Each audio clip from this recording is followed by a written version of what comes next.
to talk about success, right?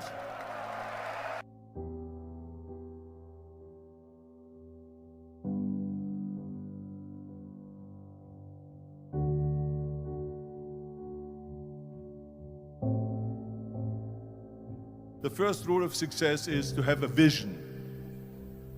You see, if you don't have a vision of where you go, and if you don't have a goal where you go, you drift around and you never end up anywhere.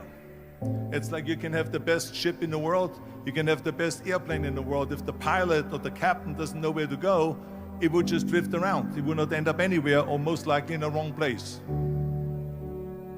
So I was very fortunate that I stumbled onto my vision. I mean, as you know, I was born in 1947 in Austria after the Second World War. And I didn't really like Austria when I grew up. I couldn't wait to get out of there.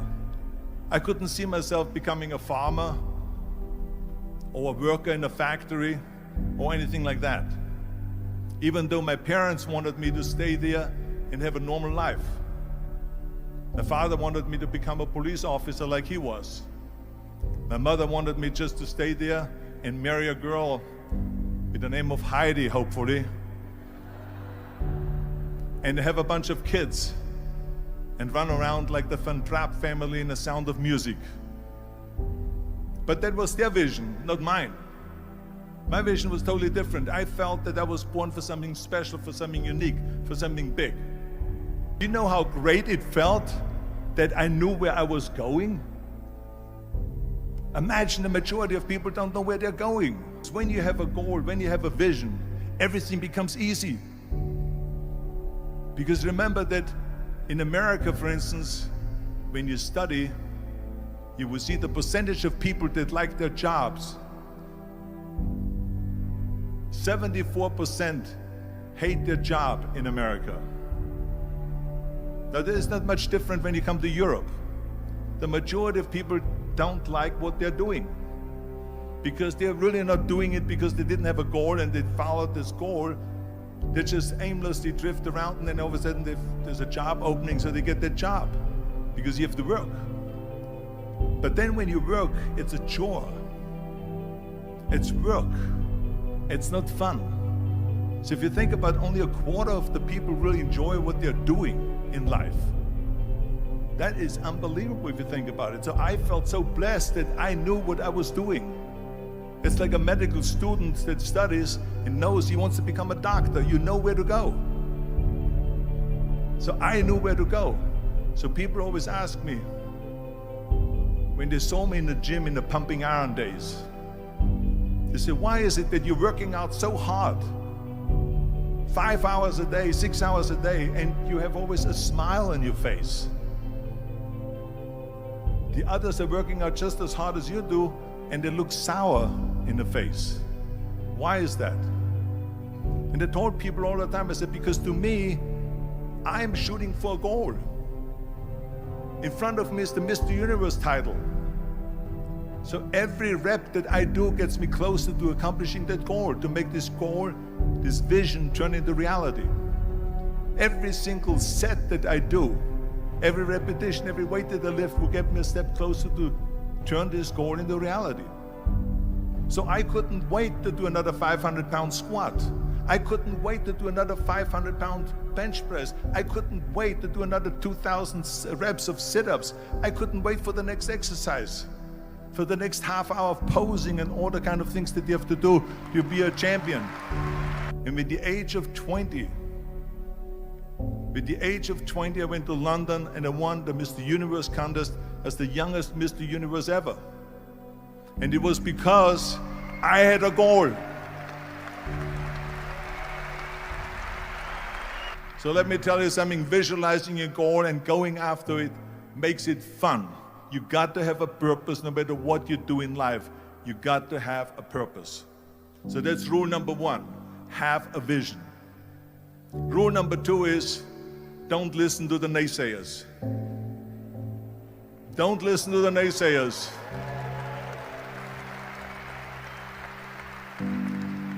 Everything I ever did, the thing that I heard out of people's mouth was, that's impossible. that can't be done or no. So whenever someone said to me, it can't be done, I heard it can be done. When they said no, I heard yes. And when they said it's impossible, I heard it is possible. I'm a strong believer of what Nelson Mandela said, that everything is always impossible until someone does it. Well, I'm going to be the one, I said to myself, I'm going to do it and I'm going to show it to them. Maybe it has never been done before. That's perfectly fine with me. But I'm going to do it. And I did not listen to the naysayers. The next thing, the third point that I'm going to make to you is, before we sit down with Jürgen and talk about the rest of the three, is work your ass off. There is no magic pill. There is no magic out there. You cannot get around. You have to work and work and work. And it drives me crazy when people say that they don't have enough time to go to the gym for 45 minutes a day and work out, or to do something for 45 minutes to an hour a day to improve, if it is physically improve or if it is mentally to improve. Imagine you read 1 hour a day about history. How much you will learn after 365 hours in 1 year. Think about if you study about the history of musicians, of composers, how much you would know. Imagine if you would work on a business, on some business that you want to develop every day for an hour. Imagine how further along you will go and get. So it drives me nuts because we have, when people say we don't have the time, we have 24 hours a day. We sleep 6 hours a day, so that gives you still 18 hours. Now there's someone shaking their head out here in front. They say probably, I don't sleep 6 hours, I sleep 8 hours, right? Or just sleep faster.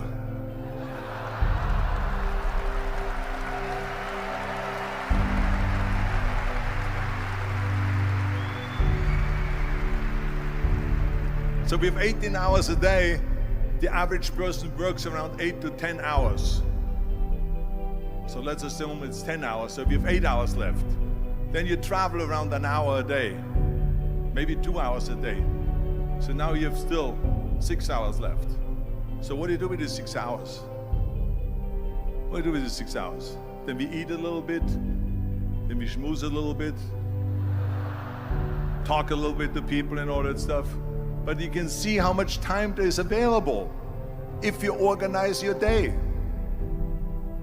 So you got to work hard. I mean, let me tell you something. When I went to America, I went to college. I went and worked out 5 hours a day. And I was working on construction. Because in those days in bodybuilding, there was no money. I didn't have the money for food supplements or anything. So I had to go to work. So I worked on construction. I went to college. I worked out in the gym, and at night from 8 o'clock at night to 12 midnight, I went to acting class 4 times a week. So I did all of that. There was not one single minute that I wasted. I became very friendly with Muhammad Ali in the 70s. And Muhammad Ali worked his butt off. And I saw it firsthand. And I remember that there was a sports writer that was there in the gym when he was working out and he was doing sit-ups. And they asked him, how many sit-ups do you do? And he said, I don't start counting until it hurts. Now think about that. He doesn't start counting his sit-ups until he feels pain. That's when he starts counting. That is working hard. And so you can't get around the hard work. It doesn't matter who it is. As a matter of fact, I believe what Ted Turner said, work like hell and advertise.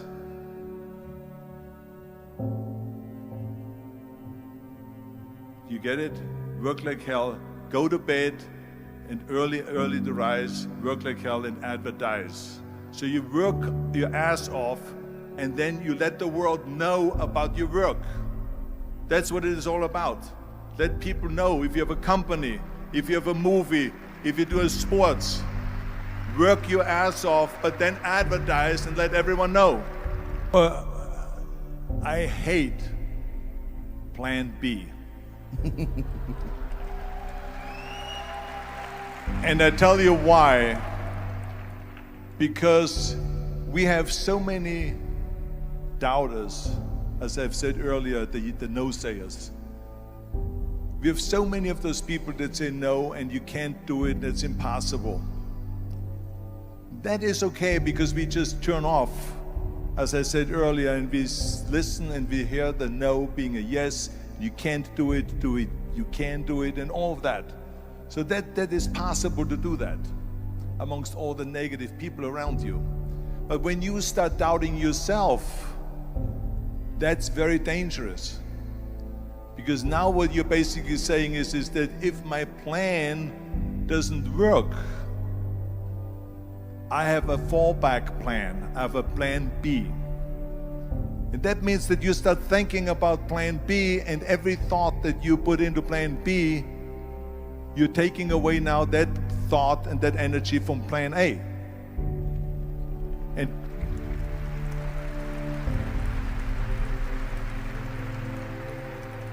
And it's very important to understand that we function better if there is no safety net, because plan B becomes a safety net. It says that if I fail, then I fall and I get picked up and I have something else there that will protect me. And that's not good, because people perform better when there's no safety net. People perform better in sports and everything else if you don't have a plan B. To me, it is very dangerous to have a plan B, because you're cutting yourself off from the chance of really succeeding. And the reason, one of the main reasons why people want to have a plan B is because they are worried about failing. What is if I fail, then I don't have anything else? Well, let me tell you something, don't be afraid of failing, because there's nothing wrong with failing. You have to fail in order to climb that ladder. There's no one that doesn't fail. We all fail. It's okay.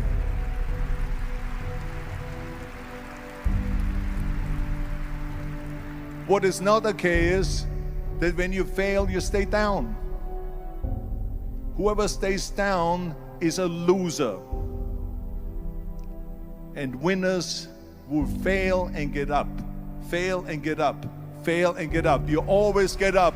That is a winner. That is a winner. Hey, we all lose.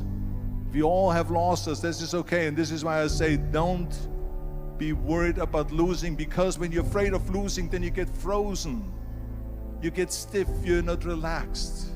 You got to be, in order to perform well in anything, if it's in boxing or if it is on your job or with your thinking, is only happening when you relax. So relax. It's okay to fail. Let's just go all out and give it everything that you got. That's what it is all about. So don't be afraid to fail. This is one of my 6 rules to success. You can only feel complete as a person if you think about what can you do for your fellow member around you that maybe needs help. I felt like that. Everyone has a different motivation why you get into that. I was an immigrant going to America, and I saw how America was the most generous country in the world. I mean, they opened up their arms to me, they helped me, they invited me for Thanksgiving dinner. The people, they brought me, the bodybuilders in the gym brought me plates to my apartment because I had no plates, I had no silverware, I had no bedware, I had no pillows, I had no blanket, I had no TV, I had no radio, I had nothing. They brought it to my apartment. They helped me. And I saw that firsthand, this generosity in America. And I said to myself, as an immigrant that is being embraced with open arms, that I need to go and make sure that I give something back.